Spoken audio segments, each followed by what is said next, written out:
విశాఖపట్నంలో 12వ అంతర్జాతీయ యోగా దినోత్సవం సందర్భంగా యోగాంధ్ర కార్యక్రమం నిర్వహించారు. ఈ కార్యక్రమాన్ని తూర్పు నావికాదళ్ కమాండ్ ఆధ్వర్యంలో నేవల్ డాక్ యార్డ్లో నిర్వహించారు. భారత నౌకాదళం, జిల్లా యంత్రాంగం, ఆయుష్ శాఖ సంయుక్తంగా కార్యక్రమాన్ని నిర్వహించారు. కార్యక్రమాన్ని వైస్ అడ్మిరల్ సునీల్ మీనన్, జిల్లా collector Abhishek Kishore, joint collector జ్యోతి ప్రజ్వలన చేసి ప్రారంభించారు. నావికాదళ్ ఉద్యోగులు, వారి కుటుంబ సభ్యులు, విద్యార్థులు పెద్ద సంఖ్యలో పాల్గొన్నారు.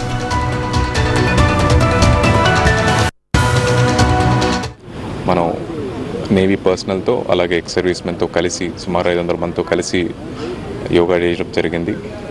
ఏదైతే ఈ సంవత్సరం ఇంటర్నేషనల్ యోగా డే యొక్క థీమ్ ఉందో, యోగా ఫర్ హెల్తీ ఏజింగ్, ఆ థీమ్ మీద ఉన్న ఆ థీమ్కి సంబంధించిన అన్ని యాక్టివిటీస్ని ఈరోజు చేయడం జరిగింది. అందరికీ యోగా ఎలా హెల్తీ ఏజింగ్కి ఉపయోగపడుతుందో అది తెలియజేయడం జరిగింది. 45 మినిట్స్ స్టాండర్డ్ ప్రోటోకాల్ ఏదైతే ఉంటుందో ఆ ప్రోటోకాల్ని 500 మంది చాలా క్షుణ్ణంగా పాటించడం జరిగింది. యోగా యొక్క ప్రాముఖ్యత మనందరికీ తెలుసు.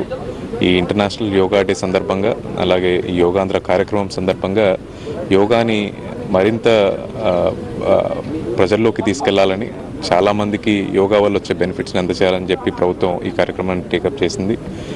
విశాఖపట్నం జిల్లా ప్రజలందరికీ ఈ సందర్భంగా యోగాని ఇంకా మొదలుపెట్టిన వాళ్ళు ఎవరైనా ఉంటే మొదలు పెట్టాలని, ఈ యోగాంధ్ర కార్యక్రమంలో మీరందరూ కూడా పాలు పంచుకొని యోగాకి ఇంట్రడ్యూస్ అవ్వాలని, అలాగే యోగాని హెల్తీ లైఫ్ స్టైల్ కోసం, ఒక హెల్తీ లైఫ్ కోసము రెగ్యులర్ ప్రాక్టీస్ చేసుకోవాలని చెప్పి ప్రభుత్వం తరపున, జిల్లా యంత్రాంగం తరపున రిక్వెస్ట్ చేస్తున్నాము.